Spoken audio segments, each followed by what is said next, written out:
आप सभी लोगों को राम राम फ्रॉम कैंची धाम से। आज है 23 अगस्त और अभी सुबह के लगभग 8:30 पौने 9 हो रहा है।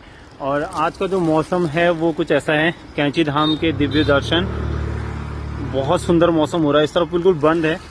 जब मैं घर से निकला था तो तब बारिश हो रही थी, तो इसलिए मैंने फिर ये डाल लिया ताकि बारिश से बच सकें। और अभी यहाँ पे बिल्कुल कैंची धाम में बिल्कुल बारिश नहीं हुई है, लेकिन मेरे घर की तरफ बारिश हो रही थी। तो ये है। और बाकी आप लोग जो भी आ रहे हैं वो आ सकते हैं, कोई प्रॉब्लम नहीं है। बहुत ज़्यादा बारिश का माहौल नहीं है। और बस जय श्री राम, हर हर महादेव, जय बाबा नीम करोली महाराज जी की।